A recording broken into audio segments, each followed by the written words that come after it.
Hello,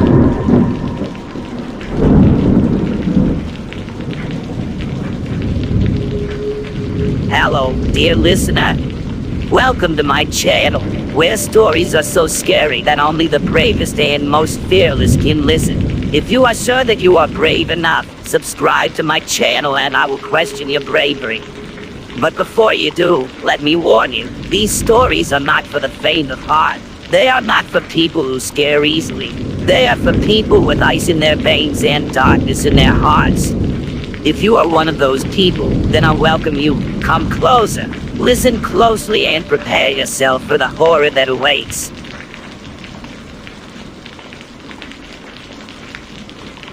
I spent all night reading through these yesterday. Some of these stories are truly bizarre.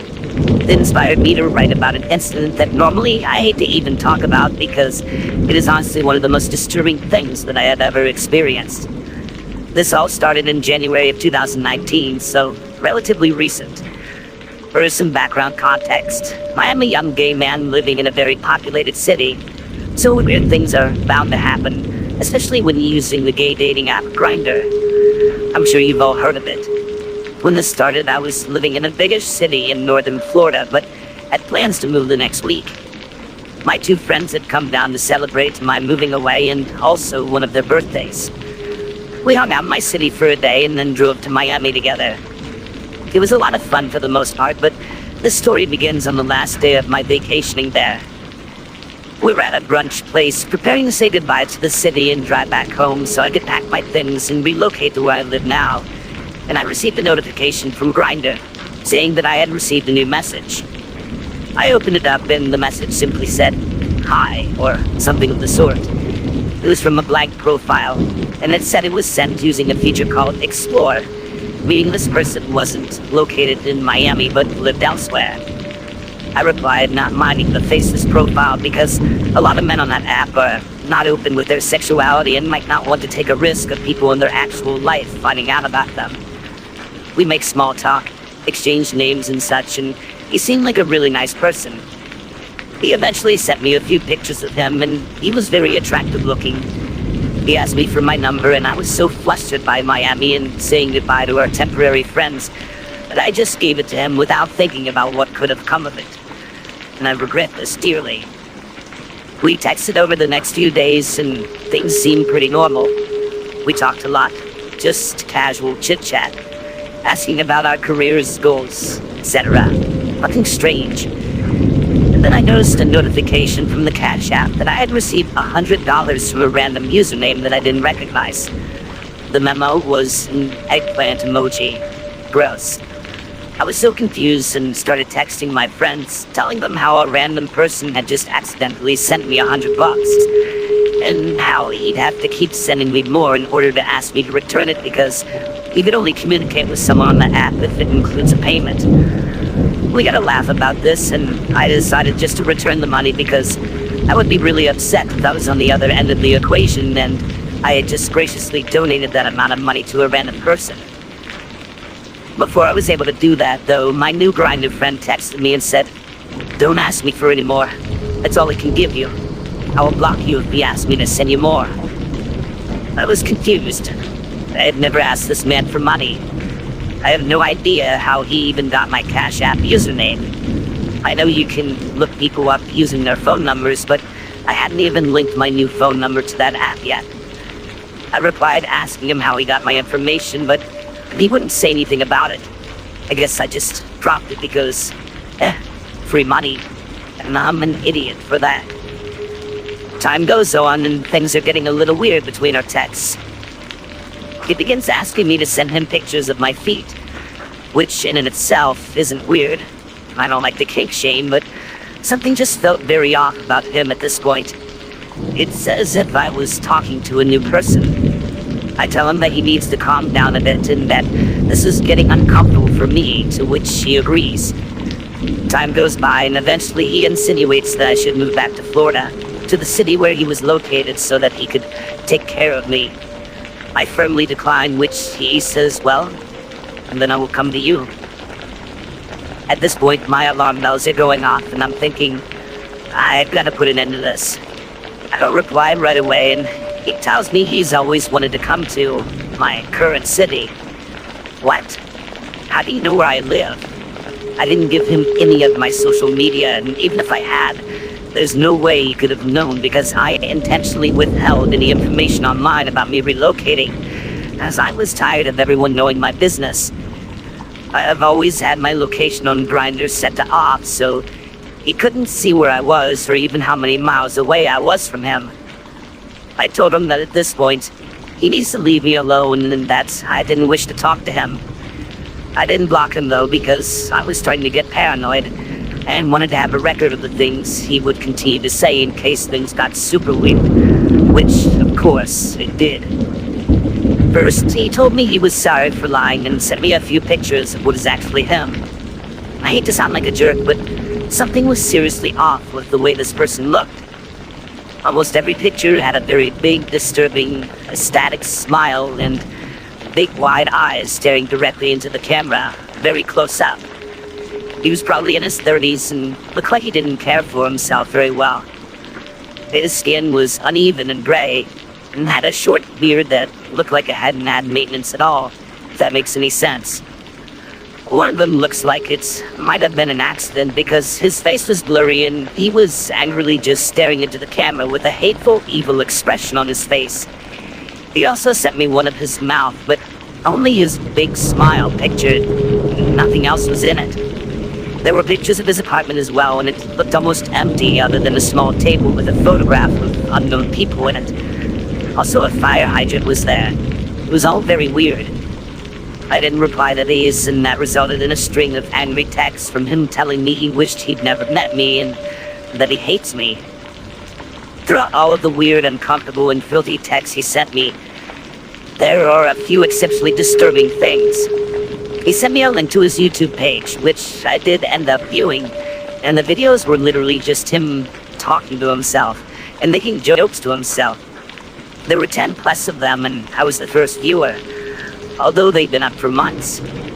If that wasn't weird enough, whenever he would pause in between sentences in these videos, I would hear faintly in the background what sounded like someone's muffled screaming. And every so often, after hearing the screaming, I would hear him try to hold back a very high-pitched, sinister laughter that sounded nothing like him.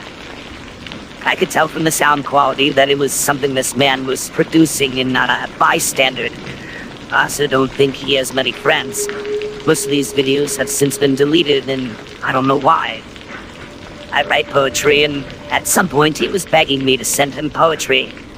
He also sent me a link to his WordPress, which I also viewed, and the poems were somehow actually very well written, like extremely beautiful poems. But I realized that the things he was saying in them made absolutely no sense. I tried analyzing them any way I could because I was trying to figure out what was wrong with this guy, and none of them made sense. He would randomly send me small amounts of money on the app, I guess in an attempt to get me to talk to him. Fast forward a little bit. The timeline is slightly messy because this was just a constant stress on me, and I was still receiving a message from him every 10 minutes that I wasn't replying to. These were weird. Here's what some of them said. Did you block me? You want to put me out of your life? That's fine, but it's an irreversible decision. When you push me out of your life, you don't get me back in when you feel dumb about it later, and you will. I'm the best thing that happened to you in years. It is a privilege to know me. You want to clear space out for someone more deserving because you're an uppity little prick? Not a problem. You're not getting rid of me. Stuff like that. I withheld some of the more vile and descriptive ones depicting what he would do to me sexually because I don't like to read them or even think about them. He would also reply to his own texts almost instantly and apologize for what he said and told me please don't go and things like that. I finally broke down and told one of my best friends about this, who is also gay but very muscular and protective of me. I don't know. It just makes me feel safe somehow, and I didn't know who else to tell. He immediately got really mad and took my phone and called him. Best friend told him aggressively that he was my boyfriend, which makes no sense because I wouldn't be on Grindr if I had a boyfriend, and that creeper Grindr guy needed to stop reaching out. Grinder guy is silent and then suddenly starts hysterically laughing and making the most inhumane, god-awful noises I had ever heard. Speaking sentences that were English, but with words that didn't make any sense together at all, and just really creeped us out. The look on my friend's face still gave me chills. He never gets uncomfortable, but he was just staring at me with this blank expression, and it was in this moment that I realized that I should have just blocked this man as soon as I realized that something was off. I didn't know what to do, I guess. After the call, he texts me a lot of horrible things and then says sorry. And this is a cycle for about 15 minutes until he sends me this. The private Facebook message you may see were all written before our conversation via text and phone tonight, so naturally disregard them and my name. I just block him. I have no idea what he was on about with the Facebook thing. I looked and couldn't find anything. This final exchange happened about a month and a half ago. I thought this was the end, up until about 2 weeks ago. I was exploring a nearby large city. There were a lot of big cities around me, and I'm basically in the middle of them. With that same best friend. We were walking out of a museum, and I see someone that looked very familiarly against a cement wall to the left of the big stairs that was the entry to the museum. He was staring at us, but I couldn't make anything out of it. I ignored it, and we hopped on the bus to take us to a nearby restaurant for lunch. It wasn't until we got to the restaurant that I realized who this man was. It was him, the creepy grinder guy. I was sure of it. I had no idea how he knew where I was, but I knew he traveled over 1,000 miles to come to the area I was living in. I didn't mention it to my friend because I'm seriously really creeped out, but I think I'm going to tell him when we hang out again because I don't want anything to happen to him either.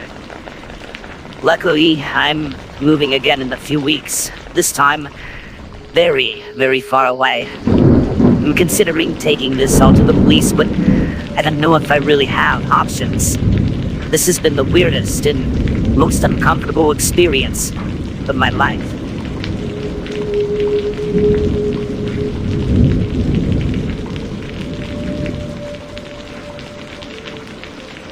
I love waking up in the dark and walking the sunrise with my dogs. I didn't intend to own 2 huskies and a German Shepherd mix, but they each found me, and I couldn't turn them away. We usually jog about 5 miles daily, often in the neighborhood. But nearly as often, I load us up in the van and drive 10 minutes to the wooded metro park. I love it there. They offered some trails that allow quads and motorbikes, some bicycles and skis, some just people, and last year they opened up a new one that allows pets. It's a 5-mile loop into the area farthest from the city. We live on the northern edge of town, but in the dark with no leaves on the trees, you can clearly see the red glow of the CVS sign for the most of the hike. These are tamed woods with asphalt paths and concrete fire pits and rangers patrolling regularly. And the hospital behind CVS means there is emergency medical care in walking distance. I was up coughing again in the night. I had a serious case of pneumonia 2 months ago and was not fully recovered when the sinus infection hit me. I'm past the fever part, so we're walking, not yet jogging again. But after being up in the night, I didn't get up in time to go walk before I dropped my kids off at school. Then my youngest had an appointment, and then I had to run a few errands, and then we had unexpected visitors right after school, and then they stayed for dinner, and finally I got the dogs into the van, and we made it to the park just before it started to get dark. I was irritated at all the little things that had kept me from my walk all day, but as we drove all the way to the back of the park, I realized we'd be walking the sunset, watching it over the lakes and the hills and through the bare trees. And the park was clearing out now, as it started towards dark. We would very nearly have the place to ourselves, and might not have to pull off the path to let others pass us. An amazing number of people who are afraid of dogs hike the pet path. All of those little irritations had led up to the singular moment of beauty I would not otherwise have seen and appreciated. This is going to be a really good walk. Funny how life works out when you let it. I parked in my spot at the furthest end of the parking lot by the bathrooms, a mile long people, walkers or joggers only path, lived through the woods and by the lake and came out by the bathrooms. I liked to run it when I came here alone. It was a glorious walk through a Bob Ross painting. My mind cleared and my thoughts quieted, and I simply experienced the woods. My feet on the path, my dogs panting, the nature sounds, the beauty of the sky. I absolutely loved it. About halfway now, and the city sounds had faded away till I could only hear the birds and frogs and insects, all singing their songs of territory and mating, life. Crack. Utter silence and absolute stillness. My dogs and I turned instantly towards the source of the sound and froze.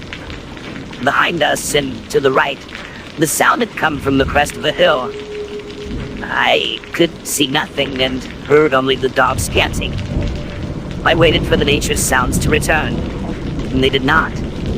All three of the dogs slowly raised their ruffs, first standing on end all around their shoulders and necks, tails held tall and proud, making themselves look larger and more threatening.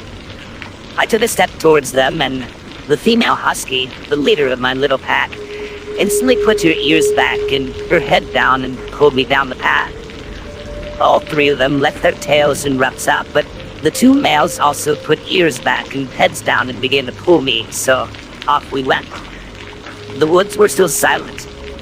I must have started the buck on the slope of the hill and not seen him, and after we passed, he leapt up the hill and jumped a dead tree, and his hoof hit a dead branch, and the branch broke, cracked, and scared everyone. Why were the woods still silent? Maybe there's someone up there. Homeless people must stay here sometimes. The bathrooms have heat, so the pipes don't freeze. This is about as far as the path goes. It would have been a good place to sleep. Maybe he's setting up his shelter and crack, broke a branch. Why were the woods still silent? We're about as far from the city as we could get in these woods. You couldn't see the CVS sign or the glow from the streetlights or even hear the traffic noises. It was dark and still and absolutely quiet, except for the panting dogs and 4 sets of footsteps in the path. I wanted to run. The dogs wanted to run. Bigfoot. That was a Bigfoot raking a log to sag it out. There are no Bigfoot in city limits, I promise you that, Brain. It was a deer. The woods are still quiet because of us. I have 200 pounds of dog here. Yes, there are the big huskies, and another 200 pounds of me. Yeah, I'm a little fat, but I've got good muscle underneath. I have broad shoulders that don't fit into women's shirts and big hands that don't fit into women's gloves. I can lift 100 pounds over my head. We are the scariest things in these woods. There's no bear, there's no wolves, there's no Bigfoot. There are deer, there are foxes, and there might be an angry raccoon, but we are the biggest, baddest, scariest thing in these woods. Unless there's someone with a gun. Shut up, Brain, you're not helping, I say to myself. The dogs had not stopped once to sniff or mark. Heads down, ears back, tails and ruffs still held high. They just wanted to go. We got almost a mile now, me craning my head the whole time, trying to see as far as I could in all directions while letting the dogs pull me down the path. And it was still absolutely silent. Not an overflying goose, not a cricket. Nothing moved. Nothing made a sound, except us. Here came the third and longest of the 3 steep hills on this trail. I had been running through these to rebuild my strength and endurance, but if I ran this, I'd be blown at the top. The top where it curved around as it crested, and you couldn't see anything past the thick trees. The top where if you were deeper in the woods, you could follow a more gradual ridge up to the crest of the hill and wait, unseen, for someone to come up the path. Ambush. It was a deer. Turn around. It was just a deer. What if it's behind us? Ambush. Deer. Gun. Bigfoot. And this is why I run. The noises in my head are unbearable otherwise. Up the hill, walk, pay attention, watch the dogs. The dogs were still on alert but didn't hesitate to go up the hill. In fact, they wanted to go faster. Just walk, don't get smoked. Be able to run or fight if you have to. Yeah, okay, I'm scared too. The woods should not still be silent. The dogs should not still be on alert. It's not a cat or a bear or a wolf, and I really doubt it's Bigfoot, but it could be a person. So let's be smart. Just walk. We are not good prey. The dogs will protect me. The huskies might not alone, but the shepherd will, and will follow his lead. Be smart and get out. Only another mile now to the lake and the first parking lot. Then another half-mile along to the lake to the second lot where my van was. Hearing traffic noises now, but still no birds, no crickets, no frogs. The smell almost stopped me in my tracks, but the dogs kept pulling. Sour and grassy and oddly metallic and... oh no. Poop and blood or partially digested grass. I smelled the contents of a deer's stomach. Someone hunted these woods. The dogs were not at all interested in the smell. We ran. I don't remember much of that last mile. We just ran. Desna, the big female husky, finally stopped to drink some lake water as we came out by the parking lot. Then she began to sniff and pee. The boys followed her lead. There was a single truck parked. I relaxed quite a bit, but still felt on edge. Down the lake in the next parking lot, I could see headlights. They must be parked at the turnaround at the end of the lot closest to the lake. Their headlights illuminated the lakeside path. They're watching us. Halfway to the van now, and the car drove away. 20 feet from the van, I heard a motor coming down the nearest path. I decided to put the dogs in the car on the driver's side instead of the passenger's side like normal. The sound of the motor came closer. The leashes caught on the armrests, and I had to untangle them before the dogs could jump into the van. The motor came closer down the path. I had to be gone before it came out. I knew it with an absolute certainty. Finally, the dogs were in. I slammed the door and jumped in the front, fumbling for the lock button, shaking hands, unclipping the keys from my jogging belt, starting the car and gunning it into reverse. And as my headlights swept over the entrance of the path by the bathrooms, they lit up a four-wheeler coming out of the woods. I was dropping the transmission into drive and hitting the gas, and as my brain processed what my eyes saw, it informed me that there was something across the handlebars. A gun. A deer carcass. I couldn't tell. And because of the angle when pulling away, I couldn't see him in the rearview mirror at all.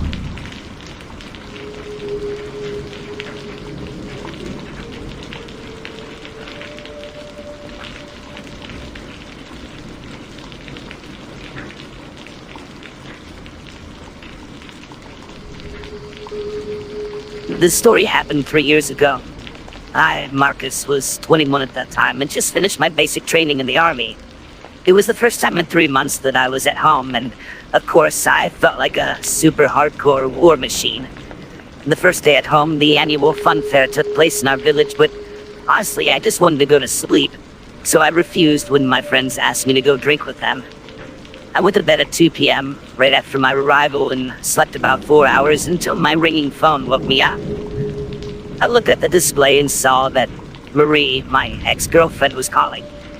We didn't break up in dispute and claim ourselves as still friends. I answered the call and asked if I could come over and have an eye on her two cousins who were 5 and 9 years old, because her parents are not at home and she was to go out with her girls. She thought I was home for 2 days and knew from my sister, which she asked first, that I wasn't going out on the fun fair.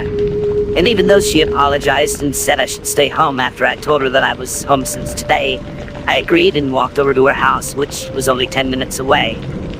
I arrived and knocked on the door. Moments later, she let me in and introduced me to 2 young boys, David and Joshua. After telling me the rules, like not too much candy, no TV after 9 p.m., and the promise not to come home wasted and no later than 2 a.m., she left the house. I placed myself on the big couch and watched television while the 2 boys were playing in the living room around me. I told them if they need something, they could just ask me. We ordered pizza and I even had fun playing with them after we ate. It was about 11:30 p.m. David and Joshua were sleeping in the guest room, and I sat in the dark living room watching Netflix on my phone when I heard a strange noise from the backyard. It sounds like some metallic clanking. The blinds were shut, so I couldn't see anything. I went to the window and spread the blinds only a few inches and scanned the backyard. I saw nothing. But then, chills ran down my spine as I saw the shadow of a head peek over the fence. At this moment, I was 100% sure that this was actual danger and not just some drunk guy from the feast who had gotten lost and ended up here. Marie's house was more than 1 mile away from the town hall where this took place, literally on the other end of the village. And why should a drunk person sneak around the house? I turned my head to check that all the windows were closed. When I looked back in the yard, the silhouette was gone. I was still tensed and had a bad feeling, but I went back to the couch and tried to convince myself that it was an illusion and I'm just overtired. I must have dozed off for about 20 minutes when I woke up by trampling from upstairs. I looked to the door and the boys came inside. Joshua, the younger one, was crying, and David pointed in the direction that they were coming from. "Marcus," he said with a trembling voice, "there's a man at our window." My stomach felt like a brick. Was the shadow in the yard real? I told them with a calm voice to stay here and wait, but inside I was shaking. In the dark, I sneaked upstairs, holding a kitchen knife in the right hand. The floorboards creaked, but the loudest thing I could hear was my heart racing.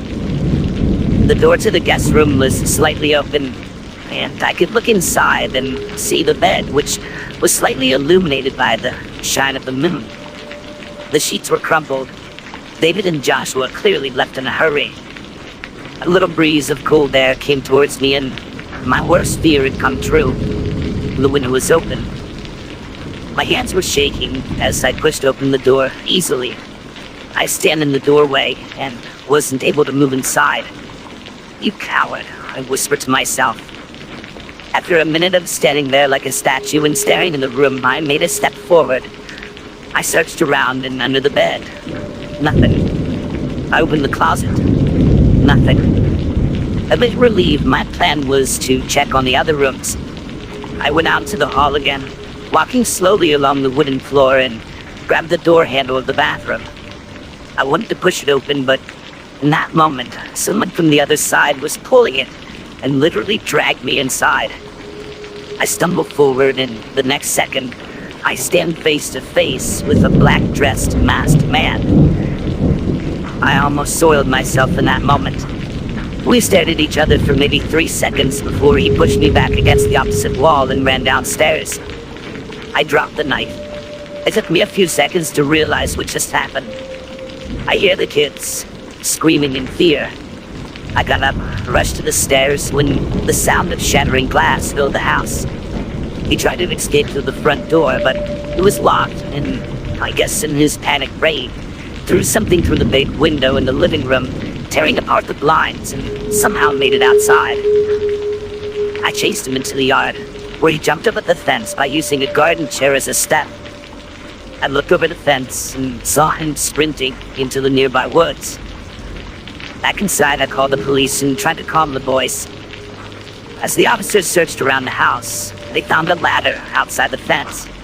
It was at that exact spot where I saw the shadow earlier that evening. 3 days later, the police caught the man and he was arrested.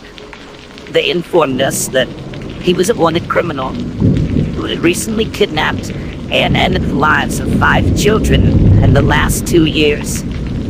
This was literally the worst night in my life so far.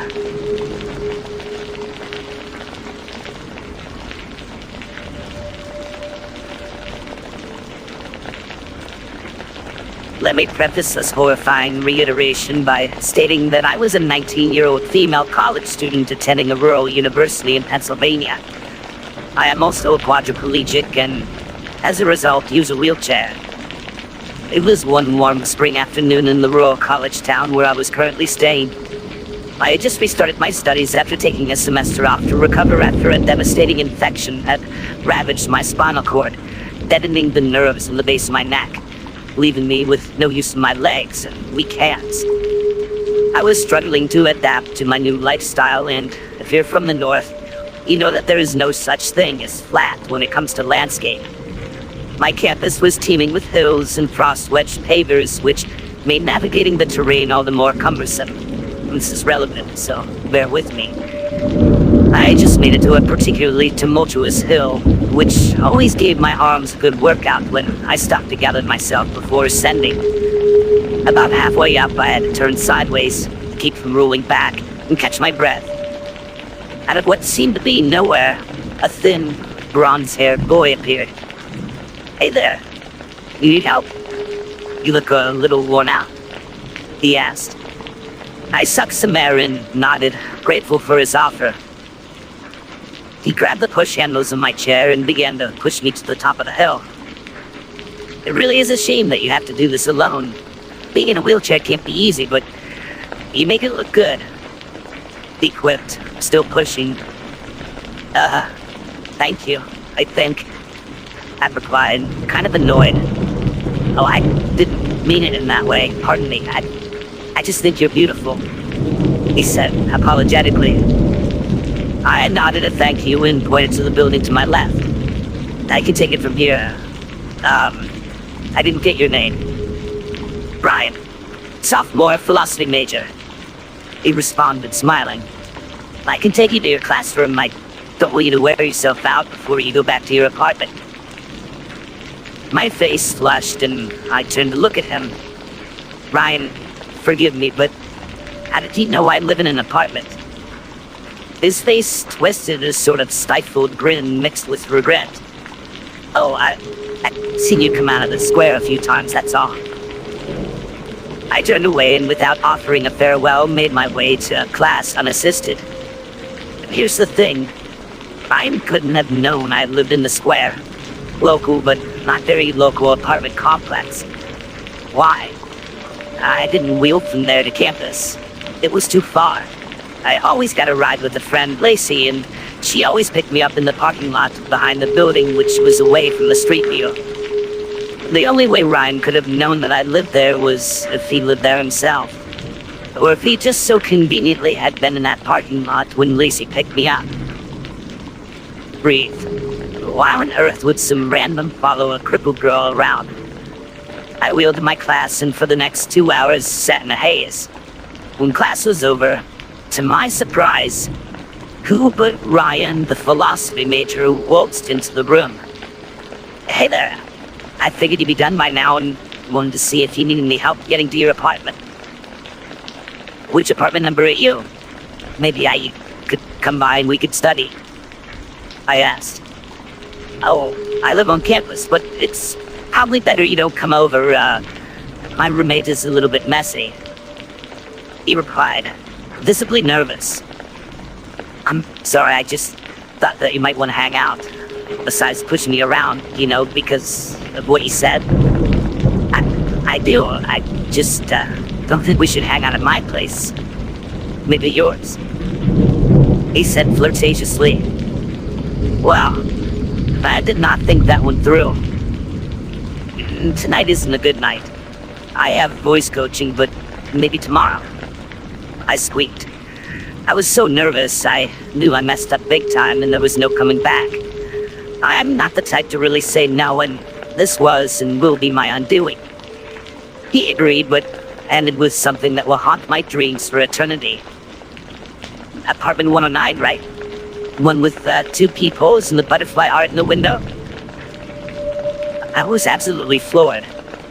I think by that point my jaw was paralyzed because it was on the ground. I stared at him with such intense dumbfoundedness that literally minutes must have passed before I could regain my ability to speak.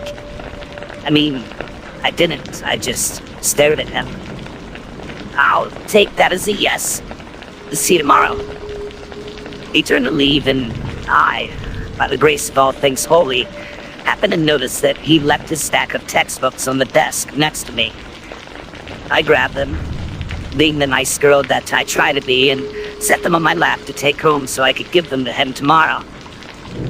As I was leaving the building, the slight downgrade of the ramp caused the books to slide off my lap. Cursing my crippled existence, I leaned forward to pick them up when I noticed a particular rough-looking notebook. It was your typical I'm the next Jeffrey Dahmer black and white composition book. It was decorated in metallic gel pen with hand-drawn and Breathe with me. Stick figures. Okay, not terrifying, but you know what really struck a chord in my already overloaded brain? One of the figures was a girl in a wheelchair with rope around her waist. Besides the illustration, a tiny blurb in bright red ink read, "Wheelchair bound, can't move, can't run." My 19-year-old mind was immediately going to Texas Chainsaw Massacre. I was very reluctant to open the book. And on the first page was my name, my apartment complex, my apartment number, as well as intricate details of my specific unit that someone could have only known had they been inside. On the next page was Lacey's name, the make of her car, when she picked me up, and my class schedule and an accurate description of my parents. The third page was stained and very worn. In big calligraphic lettering was her skinny legs. My best recollection, the book was later seized by the police. I dream of her, bound, my hands tracing the frame of her wheelchair, my tongue gliding up her skinny legs. Floppy, lifeless limbs rock side to side in my arms. Those skinny legs. I placed her ragdoll body on the bed, too weak to fight, bound by body. I reached down and, well, you can guess where that went. I paged through this disgusting notebook and became sick, physically ill. There were photographs of me on campus, in my apartment, and even in other public places. All the photos had her skinny legs plastered somewhere on or near. I placed this manifesto in my bag and went back into the building to find a professor. Any professor. Just someone who wasn't Ryan, the philosophy major. Long story short, I showed my professor the notebook and Ryan was arrested. He was charged with conspiracy to commit certain crimes, stalking and possession of CP. Yes, he had that in his dorm room as well as a shrine to my skinny legs. I am now 26, living in a different state, and thanks to Stalker Boy, I will never view someone offering assistance the same again.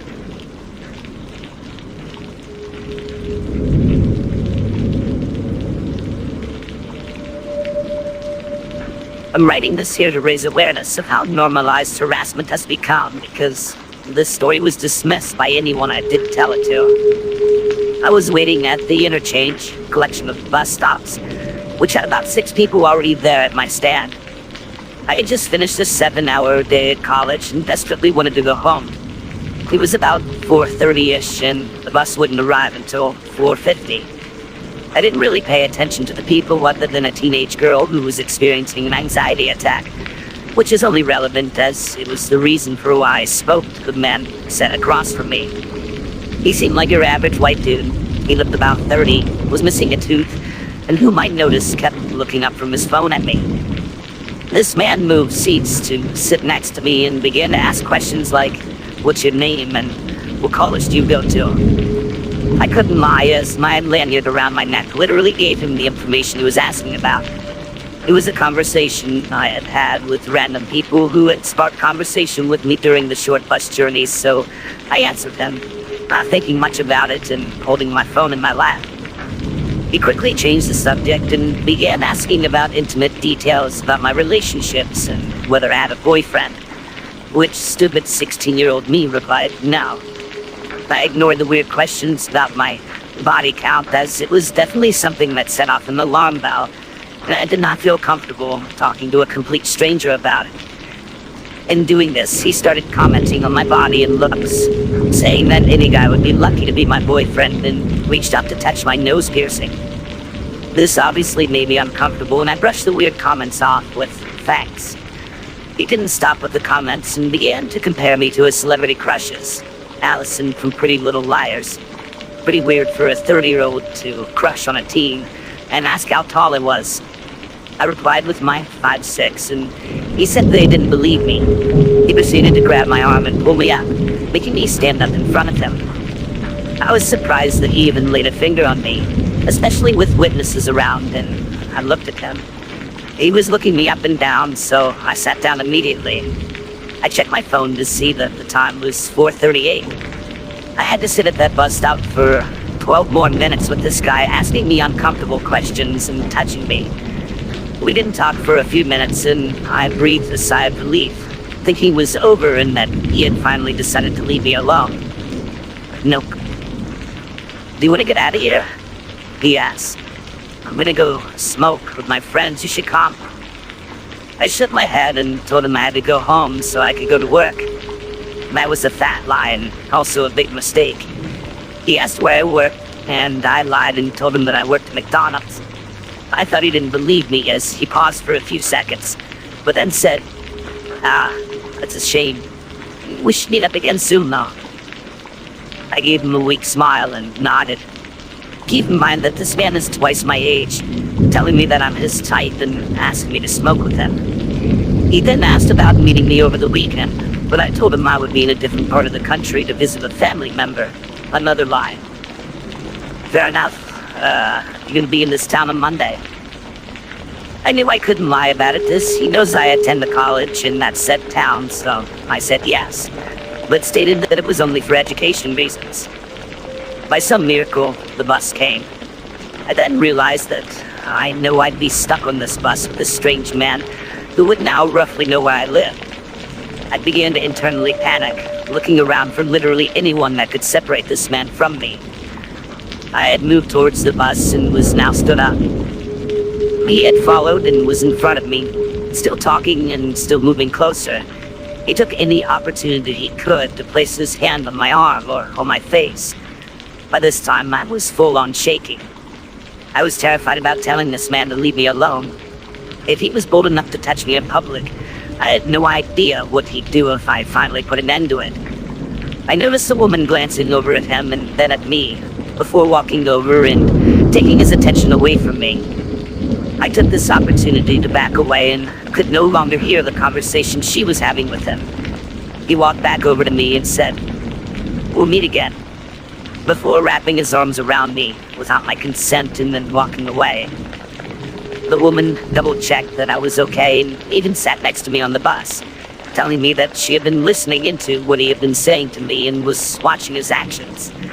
She advised me to tell a trusted guardian and also the police about this man. I did tell my grandparents, who dismissed it immediately as it's something that happens to everyone. This experience has completely shattered any confidence that I had. I removed my nose piercing and dyed my hair in hopes that I would be unrecognizable to the man I only met once. It's been 4 months, and I think about him every time I have to go into that town and every time I have to use that bus. I have yet to see him, and I hope it stays that way. To the guy who harassed me at the bus stop, I hope to God you haven't treated other girls the same way as you treated me.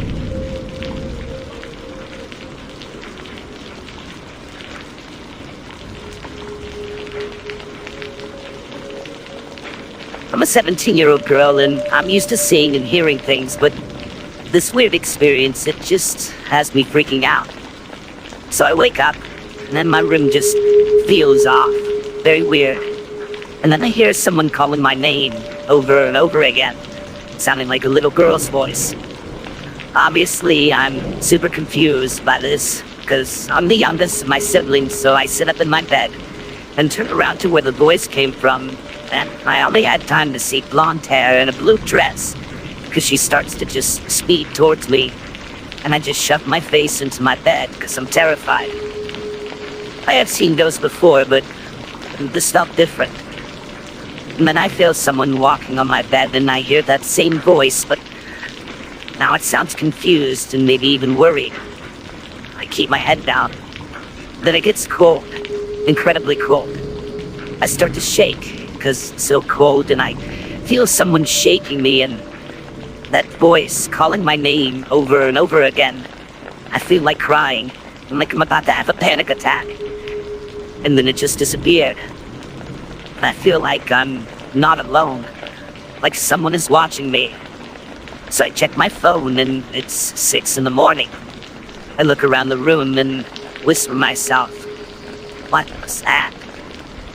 And after a long pause, just staring at my floor, then out of nowhere, my nose starts running, and I saw blood dripping down from my nose, and now I'm incredibly paranoid. And that's why I think that there might, in fact, be some sort of demonic child in my house. This is the day after, and I still feel like someone is there, this strange presence. I made a cross, and my sister read that salt will help keep demons and ghosts away. So, I hope it works.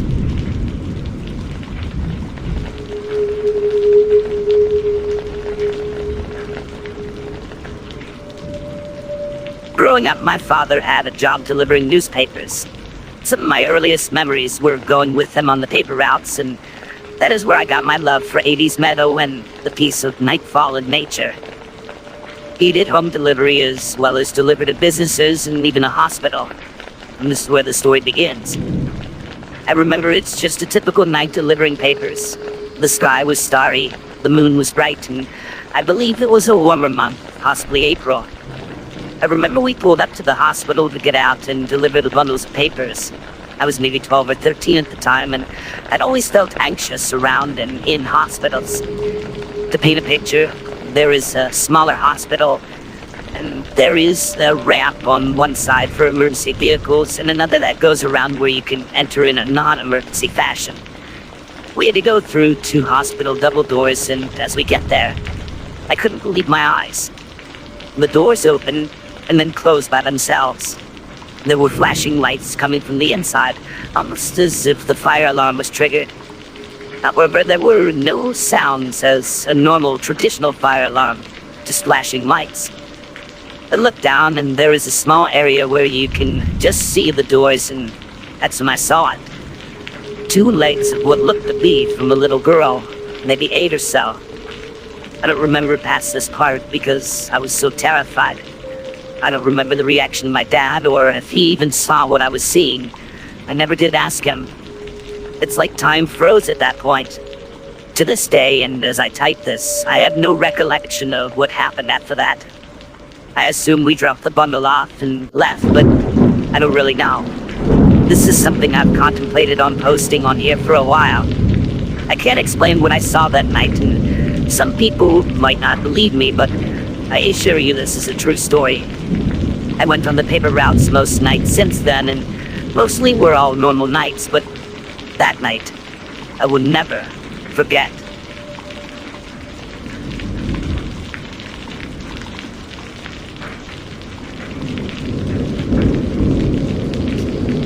My parents are married. I'm a female, and I have a younger brother who was 6 at the time. My parents like to move around, and we are rarely in the same place for more than 2 years. We just moved into a new house in Boise, Idaho. This house is possibly one of the most adorable houses I have lived in.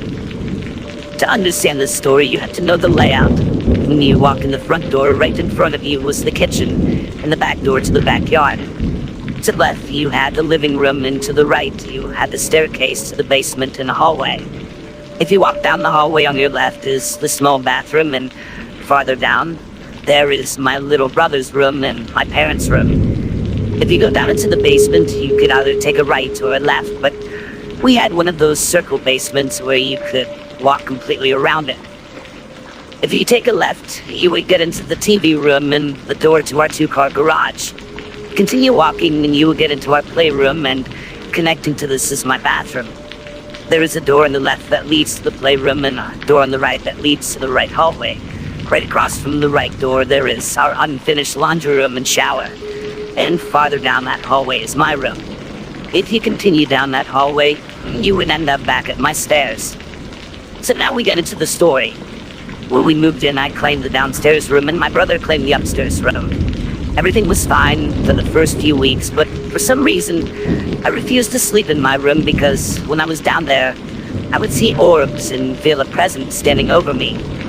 Eventually, we would find lights turned on or doors left open that we'd closed. My dogs would bark at seemingly nothing, and it was always cold for some reason. My grandmother had always been able to detect presences in certain places, and she refused to go downstairs. After about 6 months of living there, my brother began to have night terrors. something he had never experienced before. It began to happen more and more, and it was to the point that none of us were sleeping at night. One night my friend was over and we were falling asleep and we heard something drop. We got up and looked over the side of my bunk bed, and the pillow that my little brother was sleeping on was in the doorway. Many nights we would wake up to his pillow in the exact place in the doorway. We had to put up with footsteps and voices almost every night. My brother's night terrors began to get even worse. After a year to the date of living in that house, my little brother woke up screaming and he jumped out of bed, mumbling.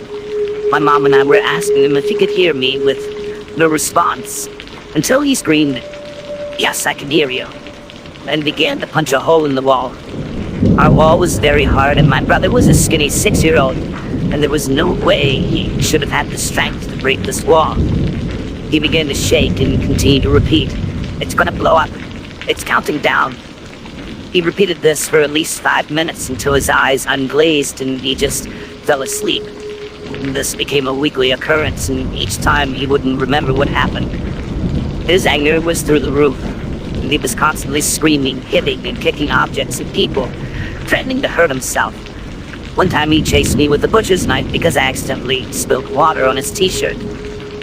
Within a year, my sweet, forgiving brother became this horribly scary human being. Eventually, we moved out of the house after 2 years of torture.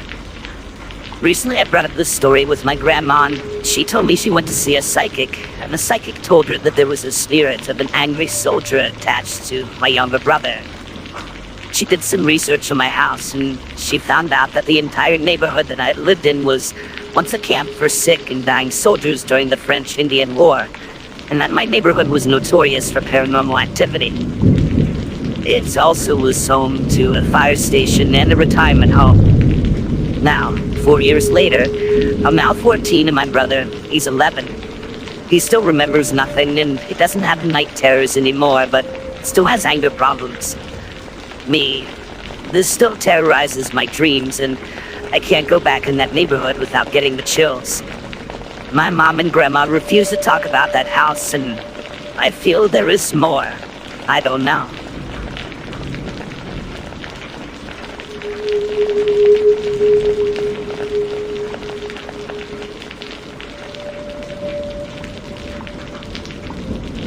The story happened when I just turned 18. My best friend and I, who I'm still best friends with to this day, had planned a massive party in my house as my parents and younger siblings had gone away, specifically so I could have the whole house to myself. I'm not a very loud girl, I'm quite shy and often described as cute. My best friend, however, is the complete opposite. He's very loud and colorful and never fails to be the center of attention without trying. He had invited over 200 people, and surprisingly over 150 responded that they were coming, including the guy he liked, which he was more excited about than I was. If he couldn't already guess, this isn't exactly my ideal way to spend my 18th, a bunch of sweaty strangers, drunk out of their minds and eating me out of house and home. But this was my 18th, and my best friend was planning it all, so any blame would go his way. As usual, whenever we were going to an event, my best friend forced me to doll up. Whenever I did this, hardly no one ever knew who I was, as my usual look is normally barefaced, my hair is in a high ponytail, big stereotypical nerd glasses, and the most baggy burgundy jumper known to man. However, tonight I was, as he likes to call me, supermodel of the world, in a tight, very short black dress, black heels, very well done makeup, and my hair actually down and curled for once. And as predicted, no one knew who I was when the party started until my best friend stood up to give a speech. I got a lot of attention that night from a lot of guys in our year at school who didn't know that I had such an amazing body under all that knitted hoodie, something I don't enjoy being told. So I spent a lot of the night brushing guys off who wanted to bone the hottest girl of their year. Yep, I hate that as well. My best friend was busy looking around for the guy that he'd liked and was on edge, constantly checking his appearance. I assured him he looked amazing and to not worry about it. He then went on to how he was hoping to lose his virginity tonight, and went on how maybe I should do it tonight as well. It would be a funny story to tell our children when they became best friends, just like he and I did. I brushed it off and tell him I would be doing no such thing, but agreed to meet him for coffee the next day for him to go into detail as he liked to do. It was about another 2 hours of guys hitting on me and asking me why I hadn't looked like this before, when finally my best friend began smacking my arm and telling me that he was here. But his excited tone changed when he realized that the guy he liked had shown up with my best friend's older brother. We'll call him X for the story. My best friend's older brother made his way over to us and began conversation and wished me a happy birthday, to which I responded with a thank you. My best friend, of course, told him to go away as this was an invite-only party. X went on with saying that he was invited as the guy my best friend invited was his best friend, and he was his +1. My best friend huffs and walks off, leaving me with X. Now, whereas I have grown up with this guy, grew up with him, he was 5 years older than me, and my best friend and our parents are also best friends. X and I hadn't really interacted with him much after I hit puberty when I turned 12. So, for the past 6 years, he was just my best friend's grumpy older brother who would roll his eyes every time he saw me or had to drop me and my best friend off somewhere. But tonight he seemed different. He was trying to keep the conversation going with me. We took the conversation to the sofa and he continued to supply me with drinks. He turned out to be more interesting than I ever really knew him to be. He liked a lot of the same stuff as me, and we had a lot in common. A lot. He was more mature than the guys in my year and told me about how he was surprised at how grown up I had become. Around 3 in the morning, everyone began to empty and thanked me for an amazing night. I was still wobbly at this point, so I hugged everyone goodbye, including my best friend who was indeed leaving with that guy. I gave him a massive kiss and jokingly told him to use protection. Once I was sure everyone was gone, I shut the door and headed into the living room when I heard someone coming down the stairs, and of course, it was X. He thanked me for a good night, and when he went to leave, I waddled over to give him a hug goodbye, but my heels got the better of me and I crashed into his chest. He laughed at me and walked me up to my room and put me on my bed, went down to grab me a glass of water and came back up. He sat there with me for a little while longer, and one thing led to another, and he probably guessed the rest at this point. The next morning, I roll over in bed to find no one there, leading me to think that this was all a horrible dream, but the pounding hangover I experienced let me know the big party did happen, but X wasn't there, so I guess I must have just had a weird dream about him after getting to know him a little more.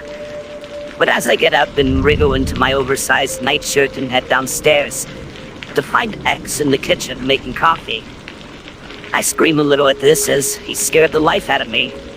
He laughed and walked over to kiss me on the head to hand me the coffee. After some awkward small talk, he offered to drop me off at the coffee shop that me and his brother were meeting at in less than an hour.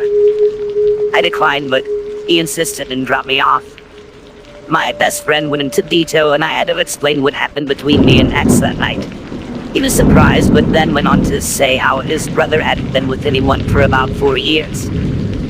Now at this point, this story is probably coming across like some stupid drunk teenager's mistake, and I wish I could just say that was all it was, but X got more possessive. He would wait for me to finish my after-school clubs and my outside school activities just to drive me home and talk to me, and he would send me lots of texts, Facebook messages, Snapchats. The Snapchats were the worst.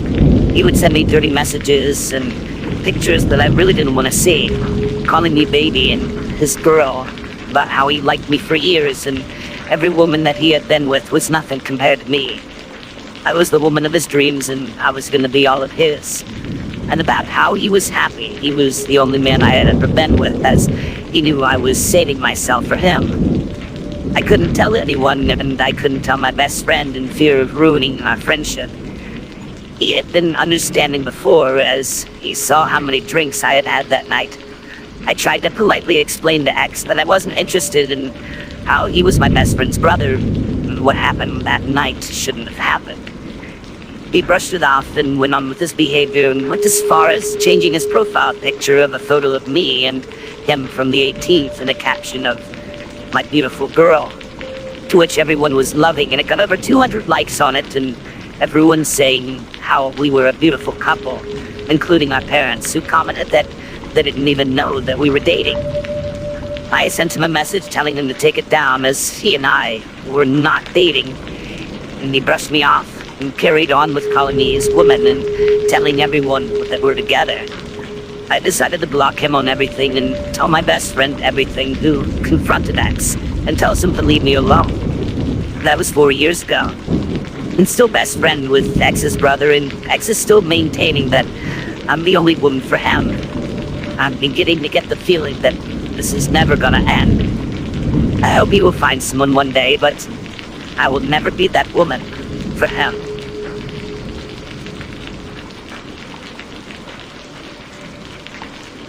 For more bone-chilling narratives that will keep you at the edge of your seat, subscribe to my channel. By doing so, you'll gain access to a growing collection of real-life horror stories that will both captivate and energize your senses.